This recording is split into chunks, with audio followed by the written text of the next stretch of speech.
was us against the world. What we were attempting to do was pay the nation's top producers better. That put me on the hate list of every other real estate company. The brokers did not like the idea of making the agents the heroes of the organization. We figured that the agent was doing all the work and taking most of the risk, and yet only getting half of the compensation. High commission split was a big part of what we had going for us in the beginning. The advantage of that was that you would attract the full-time, experienced producers in the business.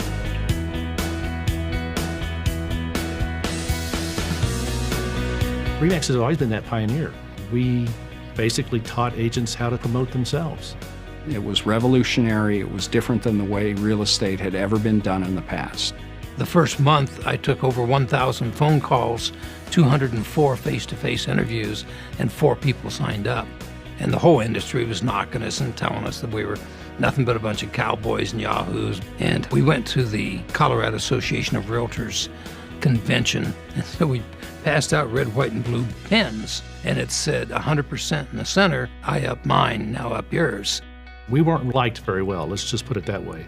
But we became respected because of the fact of the numbers that we were doing, the quality of the agent, the integrity of the agents that we were bringing on.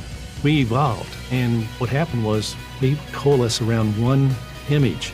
We had 2 owners of the REMAX franchise in Albuquerque, and the Albuquerque Balloon Festival was just taking off.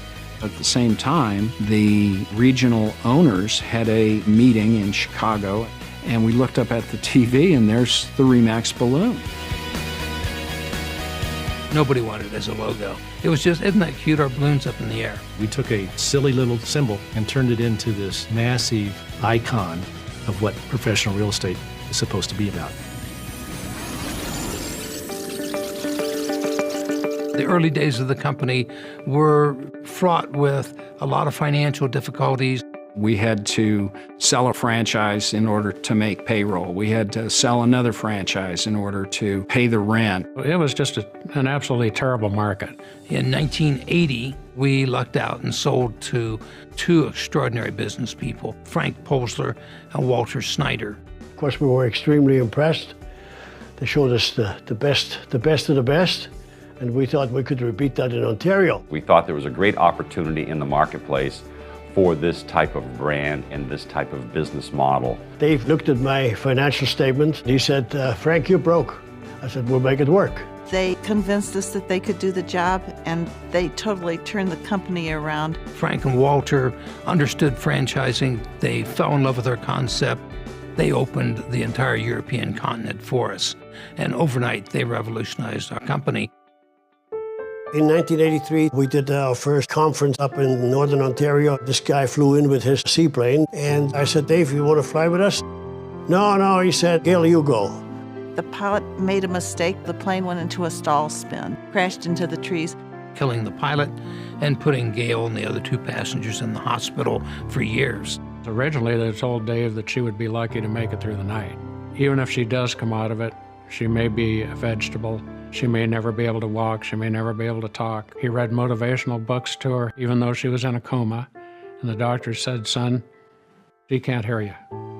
He said, I'm going to keep talking to her, and I'm going to sleep here, and I'm going to be with her until she gets well.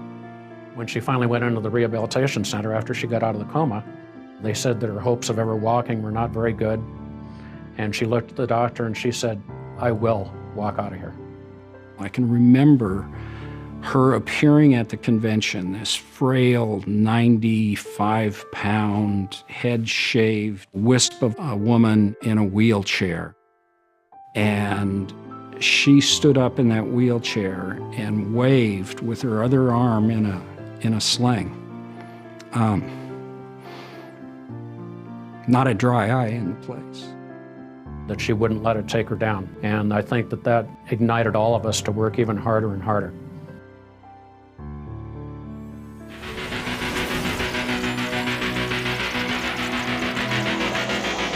By the 90s, we were booming. At our 20th anniversary, we'd reached 30,000 agents. And at that point, we really started to become a factor in the country. The agent number meant market share, meant market presence, meant advertising dollars. the premier best agents in the business, best customer satisfaction, the best brand name awareness, the most market share, the best web presence. All these things are the REMAX brand. The 90s were impacted by technology, and REMAX was in the forefront of that. We became the first real estate company to have a satellite TV network. We opened the convention at the National Association of Realtors with a huge booth, cameramen interviewing people. We made such a smash hit the first day that by the second day, 30 or 40 of our competitors all had whiteboards up in their booths that said, "We too have national television coming." We had the tools to help make agents and brokers more successful than they had ever been in the past. Our national company, our regional companies, our broker owners. We are all specialists in providing products and services to help top producers become more successful. We are totally devoted to the top producer.